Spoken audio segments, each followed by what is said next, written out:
Number 2, स्वतंत्रता का अधिकार, राइट टू फ्रीडम। ये अधिकार अनुच्छेद 19 से 22 तक के कुल 4 अनुच्छेदों में वर्णित है। ये अनुच्छेद सामूहिक रूप से व्यक्तिगत स्वतंत्रता के चार्टर हैं, जो केवल भारतीय नागरिकों को प्रदत्त हैं। अनुच्छेद 19 कुछ स्वतंत्र अधिकारों का संरक्षण, protection of certain rights regarding freedom of speech etcetera. इसके तहत कुल 6 प्रकार की स्वतंत्रताओं का प्रावधान है, जो अनुच्छेद 19(1) का से 6 तक में वर्णित है।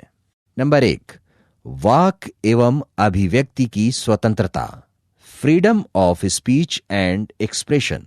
अनुच्छेद 19(1) का प्रेस की स्वतंत्रता, फ्रीडम ऑफ प्रेस, एक पृथक अधिकार न होते हुए भी इस अनुच्छेद के तहत एक मूल अधिकार है, क्योंकि प्रेस अभिव्यक्ति के एक सशक्त माध्यम है। वाक स्वातंत्र्य के साथ प्रयुक्त शब्द अभिव्यक्ति स्वातंत्र्य का अर्थ और क्षेत्र अति व्यापक है।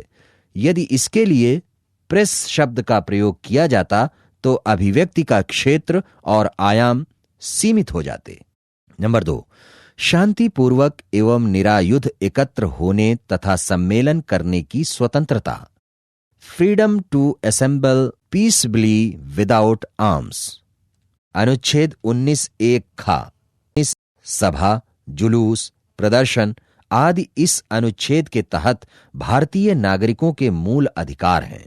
बंद का आयोजन इसकी परिधि में नहीं आता, किंतु भारतीय नागरिकों को प्रदत्त उपर्युक्त दोनों अधिकार अनुच्छेद 19(1) का एवं खा असीमित नहीं है। इन्हें राज्य द्वारा सार्वजनिक व्यवस्था एवं सुरक्षा तथा भारत की प्रभुता एवं अखंडता के हित में सीमित किया जा सकता है। नंबर 3, संगम, संस्था या संघ बनाने की स्वतंत्रता, फ्रीडम टू फॉर्म एसोसिएशन और यूनियंस। अनुच्छेद 19(1) का राज्य आम जनता के हित में इसे भी प्रतिबंधित कर सकता है, अर्थात इस स्वतंत्रता की आड़ में व्यक्ति ऐसे संघ का निर्माण नहीं कर सकता जो षड्यंत्र करे और सार्वजनिक शांति तथा व्यवस्था को क्षति पहुंचाए। नंबर 4, अबाध संचरण की स्वतंत्रता, freedom to move freely throughout the territory of India.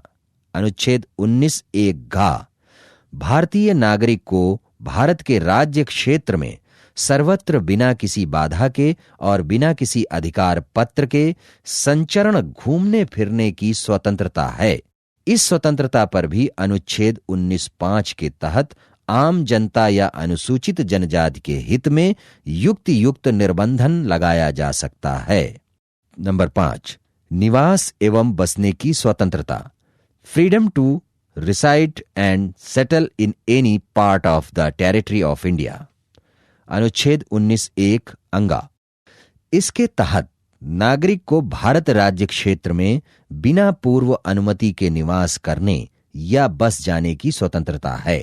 भ्रमण एवं निवास की स्वतंत्रता दोनों एक दूसरे की पूरक हैं और दोनों राष्ट्रीय एकता की स्थापना के उद्देश्य की संपूर्ति करती हैं, किंतु भ्रमण की स्वतंत्रता की भांति निवास की स्वतंत्रता पर भी अनुच्छेद 19(5) के तहत साधारण जनता तथा अनुसूचित जनजाति के हित के संरक्षण में राज्य द्वारा युक्त निर्बंधन लगाया जा सकता है। नंबर 6, वृत्ति, उपजीविका, व्यापार, व्यवसाय की स्वतंत्रता, freedom of profession, occupation, trade and business. अनुच्छेद 19(1) भारत के नागरिकों को इसकी स्वतंत्रता है कि वे अपनी आजीविका के लिए कोई भी पेशा, व्यापार या व्यवसाय कर सकते हैं। राज्य सामान्यतया न तो किसी को किसी प्रकार के कार्य के लिए विवश करेगा, न इस प्रकार के किसी कार्य में बाधा उत्पन्न करेगा, किंतु राज्य को ये अधिकार है कि वो साधारण जनता के हित में कुछ व्यवसायों के संबंध में आवश्यक वृत्तिक या तकनीकी अर्हताएं निर्धारित कर सकता है तथा किसी उद्योग या व्यापार को पूर्णतः या आंशिक रूप से अपने हाथ में ले सकता है। बैंक, व्यापार, उद्योग या सेवा का राष्ट्रीयकरण अनुच्छेद 19(6) के तहत वैध है। उद्योग व्यापार शुरू करने के अधिकार में उद्योग व्यापार को बंद करने का अधिकार भी शामिल है, किंतु अन्य अनेक अधिकारों की भांति बंद करने का अधिकार भी आत्यंतिक एब्सोल्यूट नहीं है। सार्वजनिक हित में व्यापार को बंद करने से रोका जा सकता है। अनुच्छेद 19(6) नोट नंबर 1, अनुच्छेद 19 के तहत प्रदत्त स्वतंत्रताएं केवल नागरिकों को ही प्राप्त हैं। नंबर 2, इस अनुच्छेद के तहत प्रारंभ में 7 स्वतंत्रताएं प्रदत्त थीं, किंतु अनुच्छेद 19(1) के तहत प्रदत्त स्वतंत्रता संपत्ति के अर्जन, धारण और व्ययन की स्वतंत्रता को 44वें संविधान संशोधन 1978 द्वारा मूलाधिकारों की श्रेणी से निरसित कर दिया गया है। अब यह मात्र विधिक अधिकार लीगल राइट है। अब इस अनुच्छेद 19(1) के तहत प्रदत्त स्वतंत्रताओं की संख्या 6 रह गई है। नंबर 3, अनुच्छेद 19(1) के तहत प्रदत्त स्वतंत्रताएं आत्यंतिक अर्थात अंतिम नहीं हैं। इन पर अनुच्छेद 19 के खंड 2 से 6 के अधीन भारत की संप्रभुता, एकता, अखंडता की सुरक्षा, लोक व्यवस्था, सुरक्षा, शिष्टाचार आदि आधारों पर युक्ति युक्त निर्बंधन राज्य द्वारा लगाया जा सकता है। नंबर 4, युक्ति युक्तता का निर्धारण न्यायालयों का कार्य है। युक्ति युक्तता शब्दावली न्यायालय की पुनर्विलोकन शक्ति को विस्तृत करती है। नंबर 5, स्वतंत्रता व्यक्ति के सुख, समृद्धि और प्रगति का आधार है।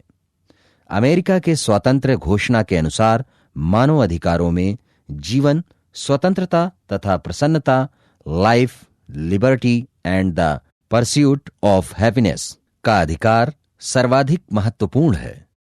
भारतीय संविधान की प्रस्तावना में भी विचार, अभिव्यक्ति, विश्वास, धर्म एवं उपासना, liberty of thought, expression, belief, faith and worship की स्वतंत्रता की घोषणा की गई है। अपवाद अनुच्छेद 19(1) में प्रदत्त वाक एवं अभिव्यक्ति की स्वतंत्रता के अधिकार पर अनुच्छेद 19(2) के तहत 8 आधारों: नंबर 1, राज्य की सुरक्षा; नंबर 2, विदेशी राज्यों के साथ मैत्रीपूर्ण संबंधों; नंबर 3, लोक व्यवस्था; नंबर 4, शिष्टाचार या सदाचार; नंबर 5, न्यायालय अवमान; नंबर 6, मानहानि; नंबर 7, अपराध उद्दीपन एवं नंबर 8, भारत की प्रभुता एवं अखंडता पर युक्ति युक्त निर्बंधन लगाया जा सकता है। अनुच्छेद 20, अपराधों के लिए दोष सिद्धि के विषय में संरक्षण, protection in respect of convictions for offences. इसके तहत 3 प्रावधान हैं।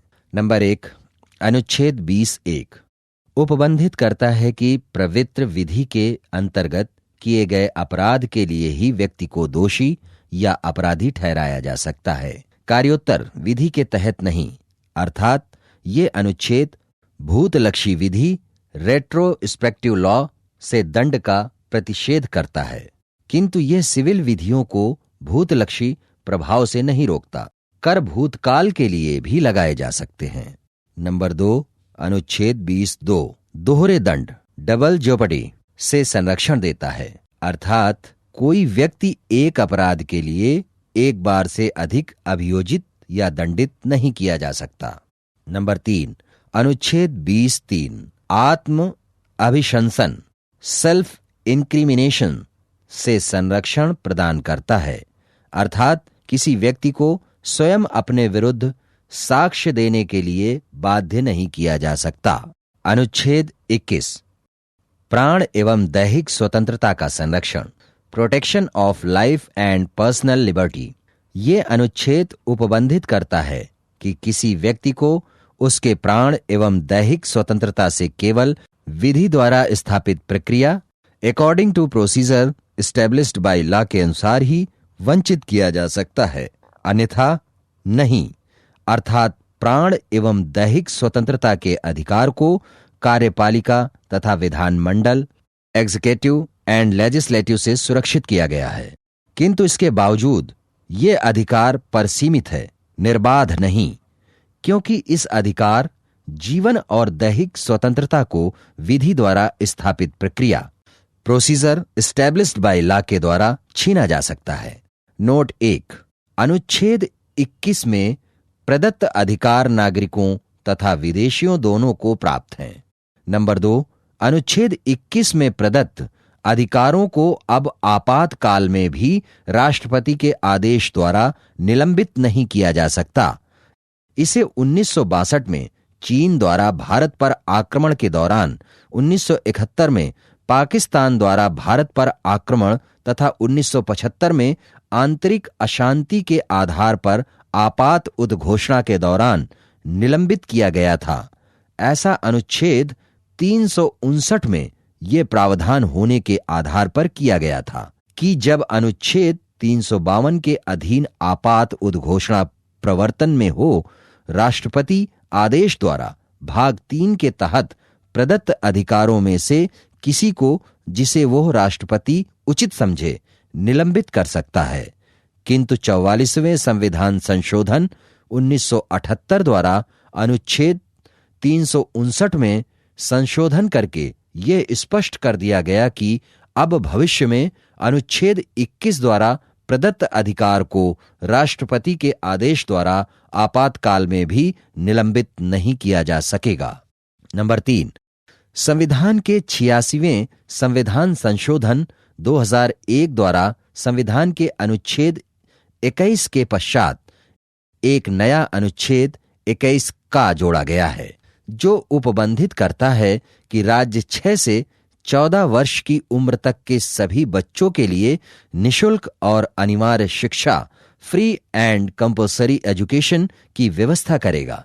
अर्थात अब शिक्षा प्राप्त करना भी एक मूलाधिकार है। यद्यपि राज्य के नीति निदेशक तत्व के अनुच्छेद 45 के तहत निशुल्क एवं अनिवार्य शिक्षा की व्यवस्था करना राज्य का एक दायित्व पहले से ही था, फिर भी राज्यों ने कोई सार्थक कदम नहीं उठाया था और आजादी के 52 वर्ष बीत जाने के बावजूद देश के 40% बच्चे शिक्षा से वंचित रहे। अनुच्छेद 22, गिरफ्तारी एवं निरोध से संरक्षण, protection against arrest and detention in certain cases.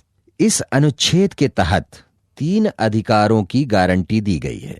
Number 1, बंदीकरण के कारणों को यथाशीघ्र जानने का अधिकार। नंबर 2, अपनी पसंद के वकील से परामर्श लेने तथा बचाव कराने का अधिकार। एवं नंबर 3, बंदीकरण गिरफ्तारी के 24 घंटे के अंदर किसी मजिस्ट्रेट के सम्मुख पेश किए जाने का अधिकार तथा इस अवधि के बाद मजिस्ट्रेट के आदेश के बिना निरोध से स्वतंत्रता। ये अधिकार अनुच्छेद 22(1) और 22(2) के तहत प्रदत्त हैं और उन्हीं को प्राप्त हैं जिन पर किसी अपराध का आरोप है।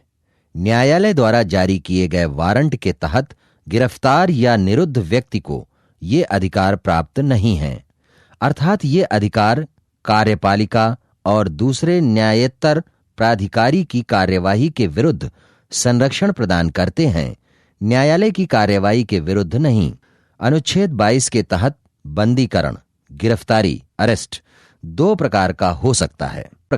नंबर 1, सामान्य दंड विधि के अधीन प्यूनिटिव तथा नंबर 2, निवारक निरोध विधि के तहत प्रिवेंटिव।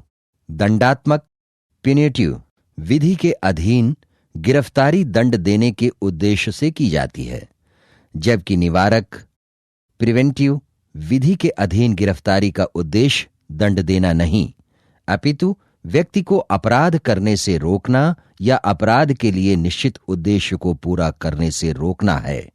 निवारक गिरफ्तारी, प्रिवेंटिव अरेस्ट, एहतियाती कार्यवाही है और केवल संदेह के आधार पर की जाती है।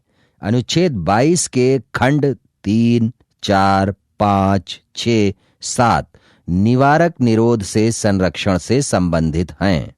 1950 में संसद द्वारा पारित तथा 1970 तक लागू प्रिवेंटिव डिटेंशन एक्ट 1971 में इसके स्थान पर पारित तथा 1978 तक लागू maintenance of international security act MISA 1980 में पारित नेशनल सिक्योरिटी एक्ट आदि निवारक निरोध कानून थे। Tada terrorist and disruptive activities prevention act Tada भी निवारक निरोध के नियम का उदाहरण है, किंतु इसके प्रावधान अत्यंत कठोर थे।